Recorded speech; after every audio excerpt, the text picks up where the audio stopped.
Not a day goes by without some sort of bad news, preventing dumb money from entering the market. And I guess that's why they call it dumb money, because it sits on its hands and waits until the very last moment before getting into the market and waiting for that extreme greed to be placed upon them before they feel like the time is right. Remember the old sayings, be fearful when others are greedy, that's the tops, and be greedy when others are fearful, that is the bottoms. But how do we know when the bottoms are? Today's video, I want to continue on with our series of diving into where the dumb money sits and what it looks like when it comes to news articles and reporting of analysis and data. It's not a target at anyone in particular, not them personally, just the data. We want to keep it objective here. All right, guys, make sure you have liked and subscribed. This is your unique look at the macro cycles as it continues to play out.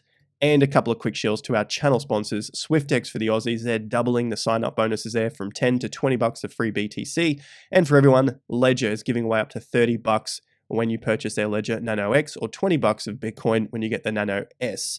Some pretty good specials there. They don't do it often. So if you are in the market to get a Ledger to protect your cryptocurrency, check out the link in the top of the video description. Now, let's start with this chart right here. We have been following the presidential cycle, looking at how the market gets returns in the year prior to the election year. We're in 2023. This is the year prior to the election year. The US presidency is up for election again next year in 2024. And this, going back into 1932, 90 years of data. Now we can start to add some more of that data to the presidential cycle, shows that from October 1st of year 2, so that's last year, 2022, to the 30th of April, which leaves us 23 days to go. The average has been about 27 or so percent. It's obviously above 25 but below 30. So it has some pretty good gains during that 7-month period of October 1st to April 30th. So the really interesting part now is, where do we sit? Where do we sit for the S&P? This is the end of September here on the weekly chart, and there's the start of October. You can see where my cursor is pointing. 27% up brings us to about 4,500 points. Where we currently sit to the close of this week is at about 14.5%. So we're about halfway to that average point. Now, of course, it doesn't mean that we have to get to that average point. We could be a little lower, we could be a little higher. But so far, from the presidential cycle itself, which is something that we've been talking about for months on end now on the channel, looking at the S&P, especially after a bear market, this does tend to work out. Like it says, it's not 100% every single time you'll get these readings, but there is even a higher chance of getting a positive return if the prior year, the 2022, the second year of the presidential cycle, was a bear market year, was a down year, because you're going to get bigger gains from the low. But remember, the lows are the most difficult time to be entering the market. It's when everyone is fearful, telling us why things should be blowing up, why there is the biggest failures of all time, why this is only just starting, why it's only going to get worse, why you shouldn't be getting into the market, so on and so forth. So I'm just exaggerating that because of how long we've been hearing it for. At least 12 months, from those peaks of 2022, we had that first drop off and then into the next peaks. And of course, we heard it all before that. But yes, there are still some people who believe that there is worse to come. Now, I just want to break down some of the data that we see, like in yesterday's video and previous videos as well. Like I said, this is not a target at anyone in particular, and I want to hear from you guys in the comment section. Is this helpful for you and you want to see more of it? Because I know that I do use some particular accounts, and I don't want to have a go at just the same ones, and I know some people usually get triggered at that. But anyway, we're just looking at the data here, and these sort of things is what was very common in March when the banks went down. This is going to be the same thing that we'll see whenever some big news comes out next week or the month after or the week after that. It happens every single time. So history of bank failures. It's showing us a chart of the bank failures in terms of their dollar values. Of course, the dollar values are going to be increasing. They're showing here that it's getting bigger and bigger and bigger. So using the word bigger is obviously more scary, and yikes are in play there. But of course it's going to be bigger. There is more money in the system. It's always going to be a bigger collapse.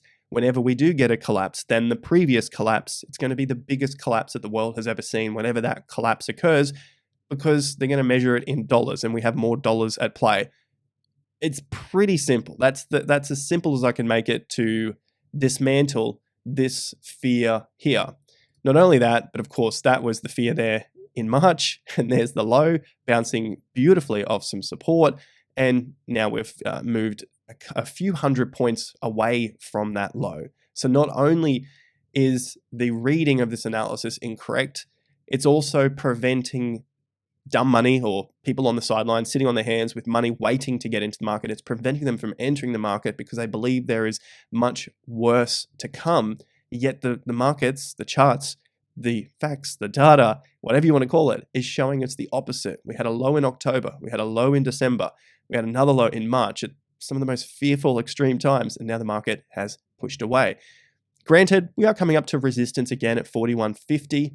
And there is the potential to, push down from this point. But remember, we've still got this significant low at play. The possibility of the cycle low, that October low in 2022, this low is still in play. So no matter what happens from this point, if the market cannot break that low, we are basically putting in a bottoming process, a transitional period, if you will, going from a bear market to a bull market. If the bear market is to continue, it must break this low. It has to break down. It's no good just going from where we are and moving down 5% or 10%. It has to break that low and get past a 15% loss from this current point. That is a continuation of the bear market. But for now, we're putting in higher highs and higher lows within a range that has been set for nearly 12 months. We're in our 11th month now. It started back in May of 2022.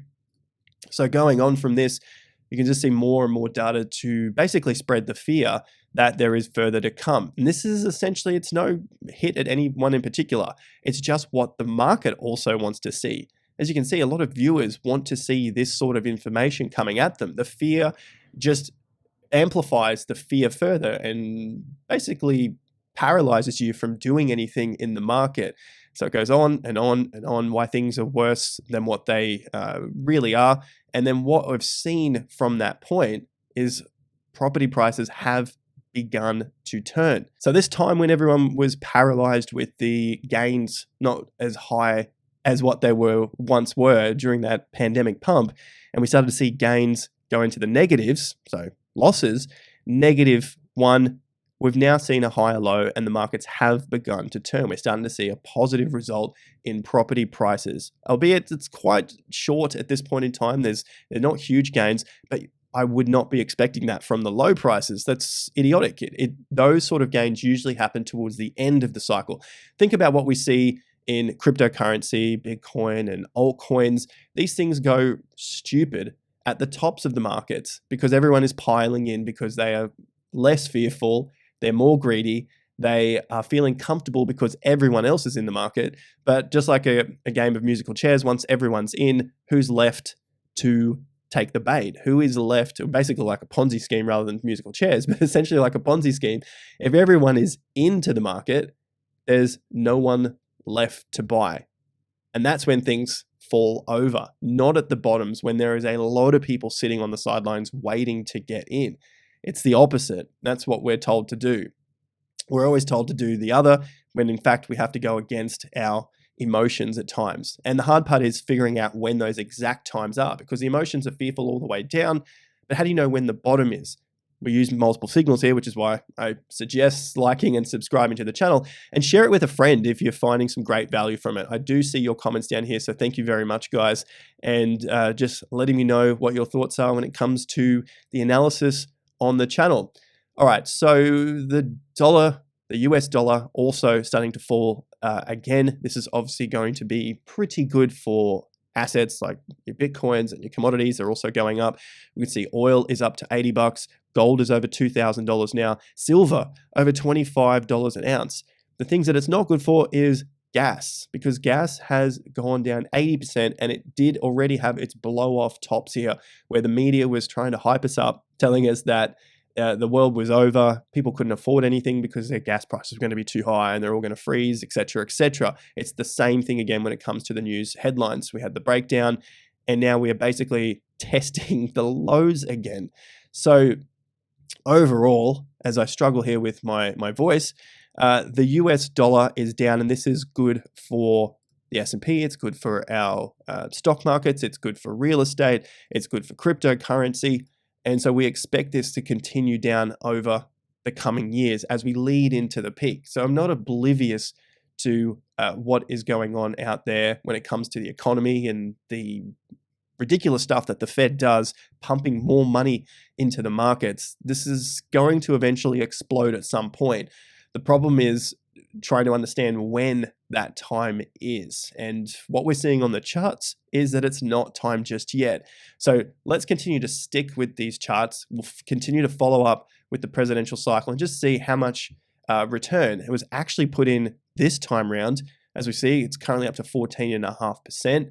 And the average is around 27%. What does this mean for BTC, the fear and greed, and what's going on over there? Well, of course, if the S&P continues to go up, there's less fear out in the market.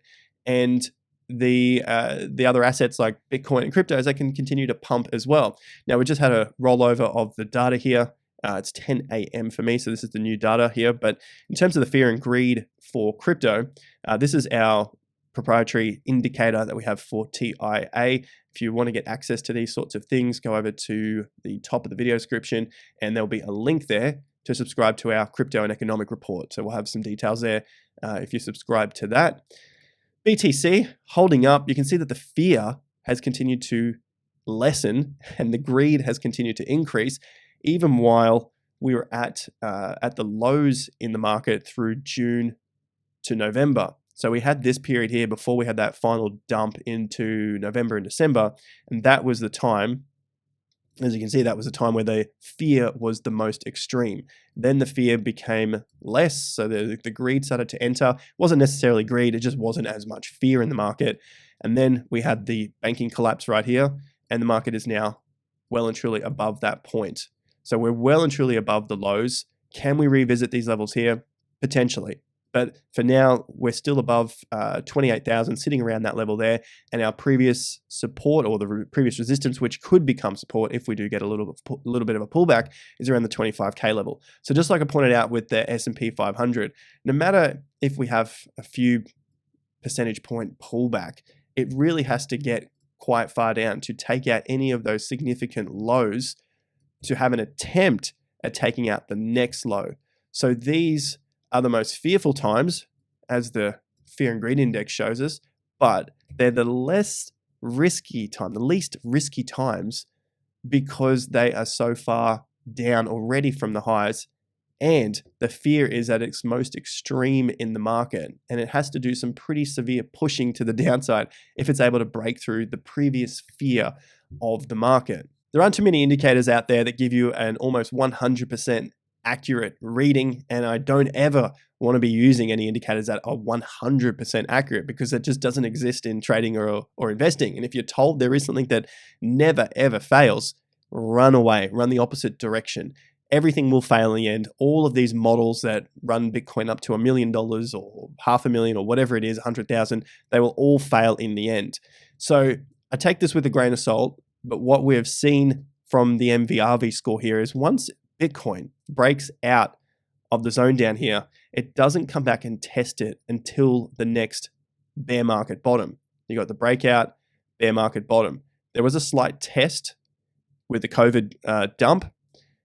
There's the next bull market top, and then we had the next bottom. So what could happen in the future is that we don't reach this lower zone here, which is a good buying opportunity in the market. Maybe we head up and then it comes back into a shallow dip and then starts to move away again. So it's not the greatest. These sort of models will always break. But for now, what we've seen in the past is that once we break out of this zone, we don't come back to it. So just adding to my thoughts around, is now the least risky time? Most likely. The least risky is being in this zone here. But as soon as we start to break out, we rarely come back and test it. You can see once in 2015, 2016, it dumped into it, broke out, came back under. And in previous times, there was a little touch here, but this is way before any of the data. But just going forward from this point, we're just starting to creep out of this zone, and often we don't come back to it. So it could still be a reasonable time, even if Bitcoin comes back to test 25K. It's 10% down from where it currently is. That's crypto. We've got to get used to those sorts of swings. Doesn't mean it has to happen, but for now, this is at least what the data is showing from the MV/RV score as well. So I hope that was able to put some of the news headlines into perspective for you. Let me know in the comment section if you want to see more of that. I certainly enjoy presenting that because it allows me to assess the data, take a look at what other people are analyzing, and seeing if it is actually true or false, based on what the market data is actually giving us, based on what people are actually doing in the markets, what investors are actually doing in the markets, rather than reading those headlines and trying to blow them up as big as possible. Like, subscribe, bell notification icon. Have a fantastic Easter. I'll see you guys back here at the next video. Don't forget our channel sponsors, SwiftX and Ledger, if you want to get up to $30 of Bitcoin for free. Catch you back here at the next one. Till then, peace out.